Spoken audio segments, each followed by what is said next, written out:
The information in this podcast is for general informational and educational purposes only.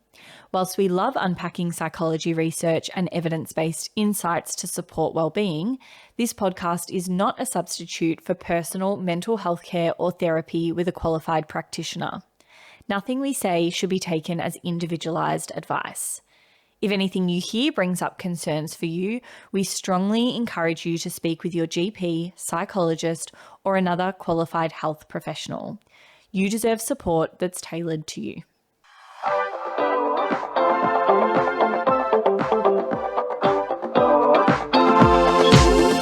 Welcome to This Might Help, where psychology research meets real life. We're your hosts. I'm Dr. Lauren Rossetti. And I'm Dr. Kira Hart. We're two Australian psychologists. In this episode, we're unpacking all about overthinking. Yes, something we maybe do a little bit too much of ourselves. Something super common that so many listeners can probably relate to. Yes. We're going to talk about why it happens and also some helpful strategies that can help cope with overthinking. Yes, and get us out of that overthinking spiral that happens all the time. Yeah. But before we unpack the episode, let's do our wellbeing wins and wobbles of the week. What are yours, Kira? Let's do it. My wellbeing win was I spent last weekend at Wilson's prom hiking and camping, and that is one of the most beautiful spots in Victoria. I think it was so spectacular. We had really lovely weather and just had the best weekend with my friends. Nice. Yeah, exploring Little Cove and doing everything. Love that. What's your wobble? My wobble is just feeling a bit overwhelmed, but specifically by like my phone, just like non-stop emails, text messages. I feel like I'm constantly a bit scattered when I pick up technology with how much information is kind of hitting me. Yes. So that was my wobble of the week. Yeah, what about you? That's not good. And normally we're in the opposite situation. So I feel like we've traded places temporarily. I have a wellbeing wobble win combo situation. So my wellbeing wobble is that last week I kind of fell off the bandwagon of all of my healthy habit ritual type things that I do. So I was in a really good swing of like meditating and doing my gratitude journal and doing all of the things we harp on about on the podcast and going to bed at a reasonable time, which is unusual for me. I was in the really good swing and then I fell off the bandwagon. So that was my wobble. But my win is an AI related wellbeing win, and we probably should do like an episode unpacking the psychology of AI. Yes. All of the problems aside, I use Claude, which is this like AI tool. Yeah. And it now has the ability to make these fully interactive app-like things. Wow. Yeah. And so I have had Claude create me a customized habit tracking app. Wow. That I am currently obsessed with. So this is my wellbeing win because it's remotivated me and got me back in the track of like ticking off all my habits. But yeah, it pops up on my phone. I tick off, meditation, and I did my gratitude journal, and I went to bed at the time I wanted to go to bed at. Did I go to Pilates? And it tracks the percentage across the week. It tracks the month. It's like color coded. Gives me a little notification to say like 100% of your habits today. When I do it, it's amazing. Wow. That is so amazing. Okay, as soon as this episode finishes, can you please set that up on my phone with me? Because that sounds so good. Yes, it is so good. So that's my wellbeing win. And I'm loving it. Yeah. Any wobbles? My wobble was falling off the bandwagon that you already forgot. Sorry, I clearly zoned out for a second. Oops, that's embarrassing. That's okay. Maybe you were overthinking. I was, yes. Which is what we're unpacking right now on this episode. So this is very topical for us. Yes. And for probably everyone listening. Yeah. I imagine for most people, overthinking is really, as the word describes, just thinking too much or too long about something. We're really thinking about kind of unhelpful thinking patterns. Yes. So we're often overthinking the bad things, or we're overthinking challenges, or we're overthinking a problem. Yeah. And just thinking about it too much, and it feels not productive, but we might feel like we can't control it. Yes. Yeah. So in psychology, we can often see different styles of overthinking. Yeah. Commonly, overthinking is negative. Yeah. So as you mentioned, it's that repetitive negative thinking. Yeah. And it's often quite passive. We're not actively involved in these thoughts, but it's just kind of like occurring, and maybe we feel like we don't have much control over our brain just ruminating or worrying or overthinking. Yes. And that term, repetitive negative thinking, is like a psychology term for overthinking. Yes. It's just, that we're repetitively thinking about these negative thoughts. And there are a couple of types of things, which you've just said, Kira, which make up kind of repetitive negative thinking or overthinking. So we can break overthinking down into one aspect being rumination. Yeah. So when we think a lot about things that have happened in the past, and the tendency to passively and repetitively focus on the distress one previously felt. So maybe you're thinking, you're dwelling on past mistakes, or you're thinking like, why did I say that? Why did I do that? Rehashing old conversations in your head, or thinking about old embarrassments you had. Yeah. And it's overthinking maybe the causes, like, why did this thing happen? Yeah. Why did it go that way? Why did this happen to me? Why did everything unfold like this? And then also the consequences, like, you know, if something happened and it was really bad, or it was a bad experience, just rethinking over and over and over that event. So the causes and the consequences. Yes. There's also another aspect of overthinking which might be future focused, which is when we worry. Yeah. So when we're preoccupied and concerned with what might happen in the future. Yeah. What could happen, what, like, I guess that anticipation of things that haven't even happened at all, but that worry, what if, all of those what if thoughts. So, you know, if this happens, I'll do this, but if that happens, I might do that. And even trying to prepare for all of these possible scenarios by worrying. Yeah. I caught myself the other day, and I was thinking about this episode topic, and I thought this is a perfect example of this worry. But sometimes you'll find that your brain just starts to worry or think through random scenarios or possibilities that are so unlikely to happen.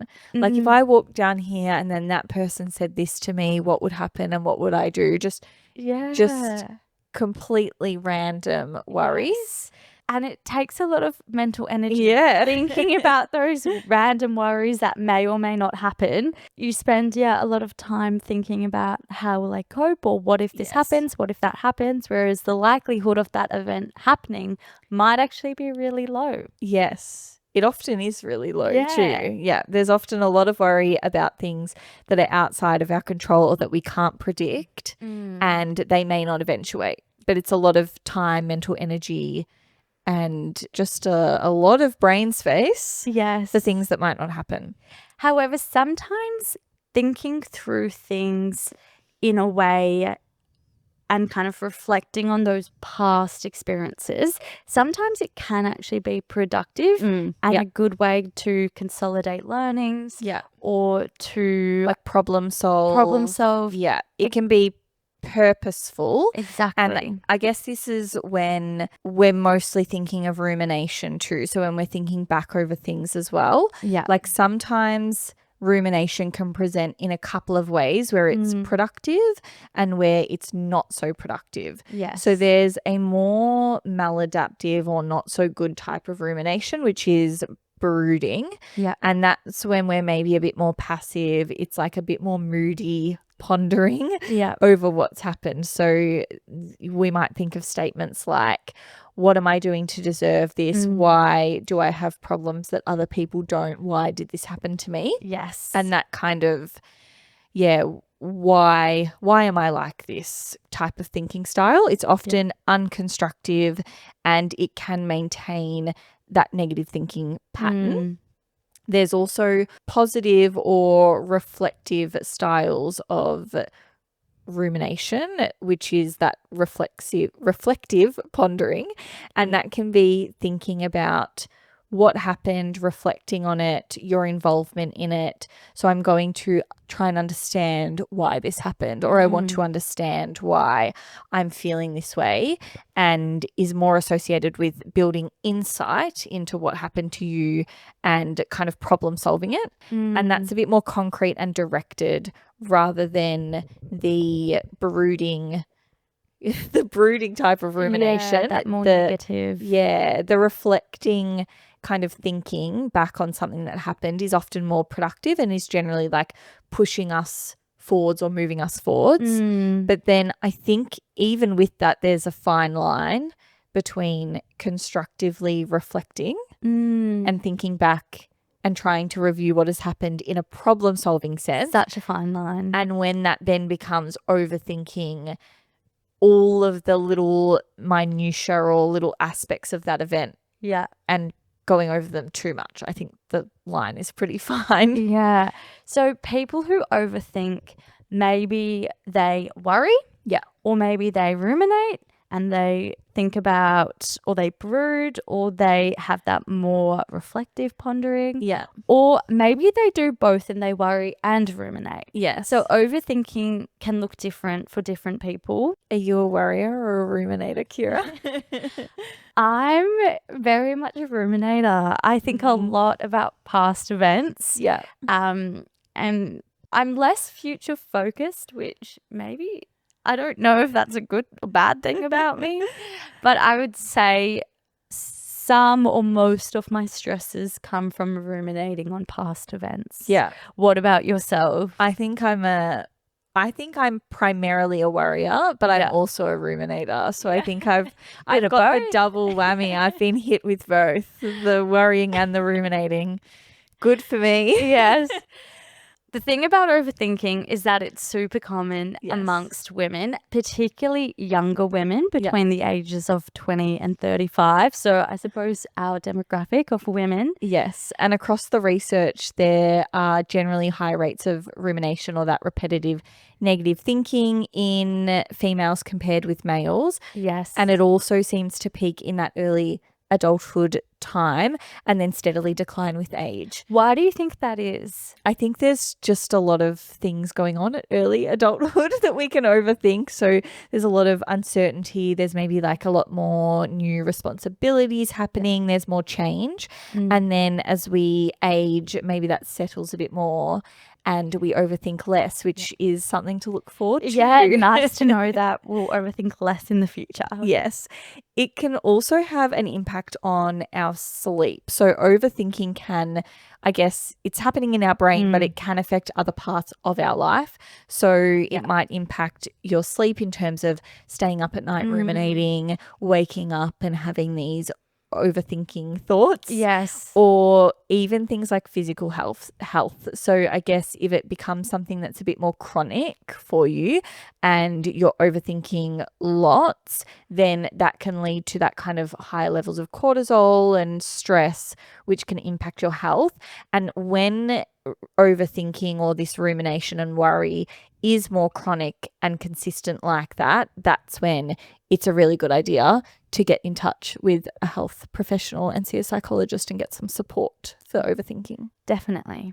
So why does our brain get stuck with overthinking? We know it's super common, but why does it happen? So there's the evolutionary perspective we've touched on before, in that our brain is designed and wired really to keep us safe. So it's trying to look out for us, but sometimes it overdoes this and it looks out for us a little bit too much. Yep.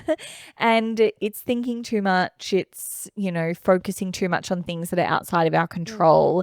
It is focusing on things that haven't happened yet. It's replaying those life events. And really, sometimes our brain is trying to do this to avoid threats that could happen, to protect us from something bad that might happen, or to take the learnings of things that have been distressing for us, that have brought up those negative emotions and trying to kind of replay and go over them to prevent them from happening again. So like our brain's mechanism to try and learn from that and make sure it doesn't happen. But then in current modern time, that's just a lot of overthinking. It's a lot of ruminating. It's a lot of ruminating. Yes. There is also something going on in our brains called metacognition. Yeah. And that is really just thinking about thinking, which is a kind of confusing statement. Essentially, it's like we're thinking thoughts in our head, right? Yeah. And it's our ability to be aware and think about our thinking patterns. So are you aware of the style of thinking that you do? Are you aware of the pattern of thinking happening in your brain?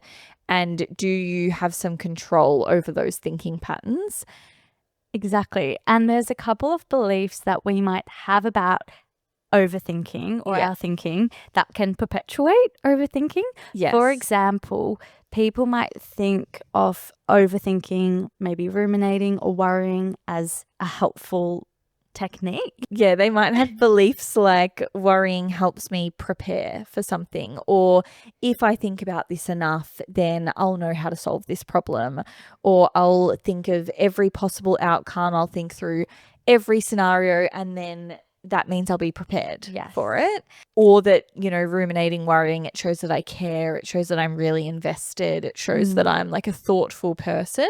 And those might be beliefs that they think are helpful, or they think that the ruminating and the worrying is helpful, but having those beliefs can then perpetuate the overthinking. Exactly. Yeah.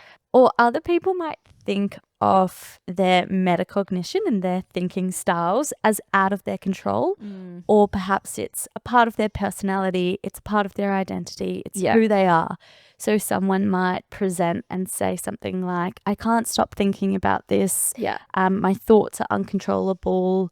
This is always what I'm thinking about and I can't stop it. I can't not worry. Some of us are also more intolerant of uncertainty. So if we feel out of control, if we feel like life is out of control, if we feel like we're not completely prepared, or like don't know how things will go, you know, there's this uncertainty about, I'm going to go into this event, I'm going to go into this meeting, I'm going to go into this, you know, scenario, and I don't know what's going to happen, that can feel really uncomfortable.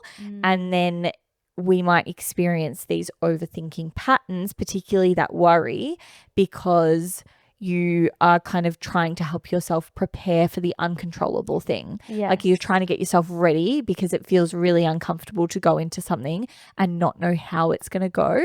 And so then your brain is trying to give you this security or safety of, I've thought through all of the possible scenarios, when really that's quite a horrible experience to go through all of that worry in your brain in anticipation of something that's uncertain. And another reason why our brains might get stuck on overthinking is when we have too many choices to pick from or too many decisions to be made. I know we've done an episode on decision fatigue and how that can contribute to overthinking. So when we feel like we need to make the exact right decision and consider all possible options before we pick something, that's likely to lead to overthinking, as well as perfectionism. So when we're set on something being perfect or the exact right option, that's going to lead to overthinking as well. Yes. If you find yourself in the decision fatigue cycle and in the perfectionistic cycle, chances are you might also find yourself overthinking. Exactly. So we need to talk about strategies then for how we manage this overthinking happening to us. There are a few, I guess, different approaches to the strategies used for overthinking. Some things are more kind of immediate in the moment strategies to pull our brains out of overthinking, because often we can find ourselves stuck in that cycle and it feels like it's really hard to get our brains out of the overthinking. And we might feel like we're really spiraling. Like you'll know those moments where your brain feels a bit out of control. And often in those we need a few more kind of immediate, like, let's get our brain just out of this in the moment Yeah. kind of strategies. Then there are things that we can do on a more long-term kind of basis to help shift our thinking style so we're less likely to fall into the overthinking in the first place. Yeah. A combination of both probably helpful for different times. At a baseline, when we think about overthinking, you can't do a whole lot with it if you don't know when you're overthinking or you struggle to identify your overthinking patterns. So one of the first things that people might do is think about, what are you overthinking? Yeah. Are there like specific things that you really overthink about? When do you overthink? Are there times in your life? Are there times in the week? Are there times in the day that you overthink? For some people, that might be right before they go to sleep. It might be you get into bed and suddenly you are thinking back over that random thing you did in primary school that was really embarrassing. And it's like 15 years later, but it's coming up before bed, you know, you're ruminating about the past. It could be that you overthink before the workday, you overthink before a big meeting, but you know, is there a pattern to when you overthink? Then I also think about if there's times in life when overthinking is happening more than other times. So it could be those really busy periods of your life. It could be around particular holidays. It could be when you go to visit family. It could be when you, I don't know, you have a really busy period at work. Yeah. Essentially, it's like get a lay of the land of your overthinking. Yes. And that helps us to notice it so that we can actually implement the strategies to redirect our thinking. Because like I was saying, if you don't know when you're overthinking or if it's kind of happening to you and then you realize, I don't know, you're like 30 minutes into a spiral, it's a lot harder to redirect. Yes. Yeah. Sometimes we might find ourselves in the middle of a overthinking spiral and we need to get out of them immediately. For example, maybe we're walking into a meeting at work, but we're overthinking about our Hinge dates. Or maybe we're going out for dinner with friends, but we're overthinking about work problems we're having and we're distracted from our friends. Yeah. And we just need a short, in the moment strategy to kind of like distract ourselves or pull us out from that overthinking spiral. Yes. So here are some techniques that might be useful. The first one is simply a distraction. Yeah. So when you catch yourself ruminating or worrying, immediately switch your attention to a task that requires your concentration for a few minutes. Yeah. For example, you might think about every animal that starts with the letter A. Yeah. Or you might try to count backwards from 100 by 3. Or you might think about who was in your year 6 class. So I would be so bad at that. Anyone listening that knows me well knows that I have no memory of names from my past. I can't remember anyone from any time other than like my immediate people that I'm in contact with. That's okay. That doesn't have to be the strategy you use. No, but I think that would be really good for me because it would be so hard and it would require like the ultimate level of concentration I've ever expended. It would that would work for me. I like that one. That's what we want to do. We want to interrupt that loop of overthinking by engaging in some different cognitive task. Yes, something that uses up your brain space so that you don't have the space to be ruminating about the thing or worrying about the thing. So literally something that would be a thing that distracts you in the moment. And maybe you get out the Sudoku.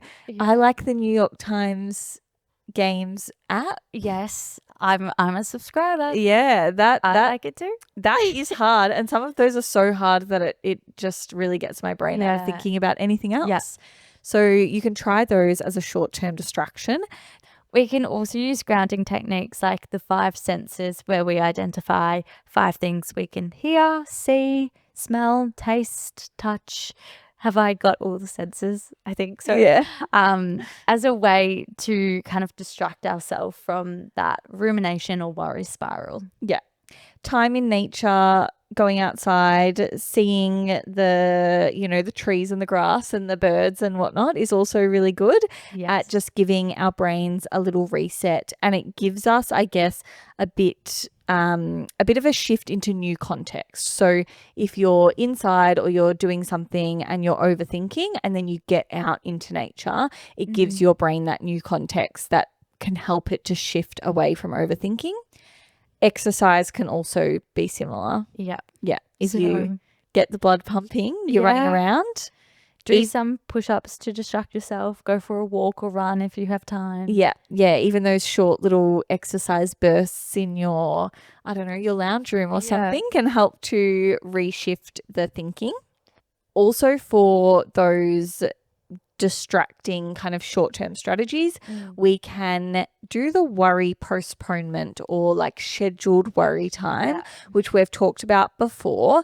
And this can be when you are noticing worry in the moment, but you have decided or scheduled, okay, I am going to worry about this thing. I'm going to ruminate about this thing in this 15-minute window at, 7 p.m. That's when I'm going to do it.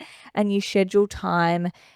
This is a strategy really so that in the moment when you realize you're worrying or ruminating about something, you can stop yourself because okay, I'm doing that later in the day, or like I'm doing that at this time. Then when that time, I guess, arrives, you can use that window to kind of get those thoughts out. So you might like write down the rumination or the worrying, or you might try to use the time to problem solve that thing that you're worrying about, or the rumination, and try and fit it into a window of time. For example, you're about to go into that work meeting, but you're worrying about relationships or friendships, scheduling. Okay, I'm not going to worry about it for the next hour whilst I have to speak to my boss. But I'll worry about it at 7 p.m. tonight when I'm at home. I have access to my phone and I can text whoever. Yes, you've got it locked in for later. So there's some short-term strategies you can use in the moment when you're experiencing like a overthinking spiral. But it's also important for us to consider challenging and changing that thinking style long term that leads to this overthinking. Yes, absolutely. There are a few ways we can do this. Like we were talking about at the beginning of this kind of strategy section, we need to notice and identify when we're overthinking. But when we do that and we notice that overthinking and we notice the self-talk that's going on for us, it's thinking about how we can shift that. So how can we shift our self-talk to be kind of more productive? Yes. And I love the strategy of not using first-person language, but rather using language that distance yourself. For example, if you think, why am I so anxious? Distancing yourself would look like, why is Kira so anxious? And not using that first-person language removes I and you from the pattern. And when there is that distance, it's less personal and you're better able to have a like broader perspective of the situation, be less emotionally detached, and shift away from that spiral of overthinking and better problem solve the situation. Like you've got a little bit more perspective because it's a bit more less personal. When you have given yourself a bit of a distance. It's like you're solving it for someone else. What also can be helpful is that if you're prone to the thinking style, why does this happen to me? Why did I do that? Shifting the focus from why to like what? Like what can I do to make myself feel better right now? What can I do to resolve this situation or problem solve this situation?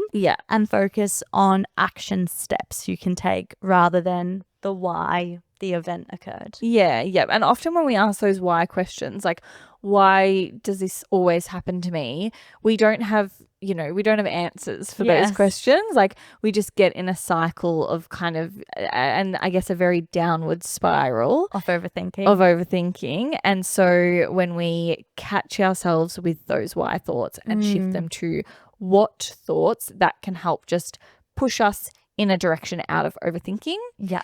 And our brain is very prone to focusing on these negative thoughts and the negative things that happen, especially when we think about rumination and focusing on the past.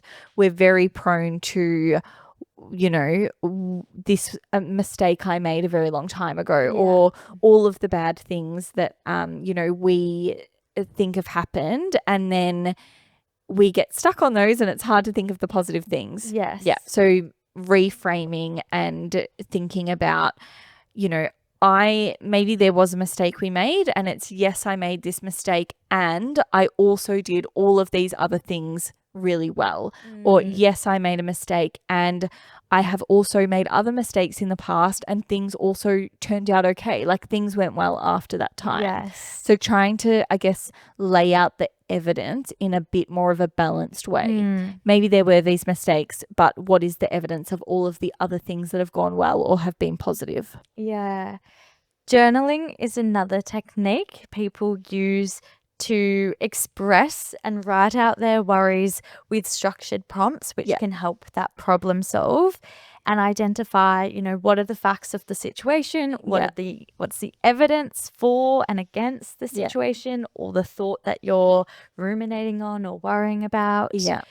And sometimes then when you get those things physically out of your brain onto the page, they feel a little bit more in your control. Yes. Like you've got them there in front of you. You're able to see, oh, I'm like really stuck in this cycle that, there's not a lot of evidence behind these thoughts. I'm just in a spiral. Yeah. And when you have to write it out, then it can seem more clear. Like, I guess this is another way, like you were talking about with the self-distancing. When you're putting things on the paper, it's almost like out of my brain, physically there, and then I've got a bit of distance to those thoughts. Mindfulness, we talk about again and again, but again, when we're overthinking, we're stuck in a thinking spiral or a thinking pattern. And when we're practicing mindfulness, we're kind of working on letting our brain be still and letting thoughts go. So there's a lot of mindfulness practices where we visualize and imagine those thoughts kind of floating away on a cloud, or, letting our minds be still, focusing on other feelings in our body like our breath, and that doing that regularly and being able to be mindful more often, reduces overthinking. So there's some general strategies to help with overthinking. Let's now chat about specific scenarios people might find themselves in where they worry or ruminate. Yes. So firstly, at night, right before bed, this one's super common. Yes. But some strategies you can do if you find yourself overthinking late at night. Yes. Is writing down those worries, like externalizing them, like we spoke about. Mindful breathing can help at this time, but also like sleep stories, podcasts, music as you're going to sleep, which is, I guess, a distraction strategy, but really helps because, you want to sleep and you want to get enough sleep to allow your mind to shift off the overthinking. Yeah.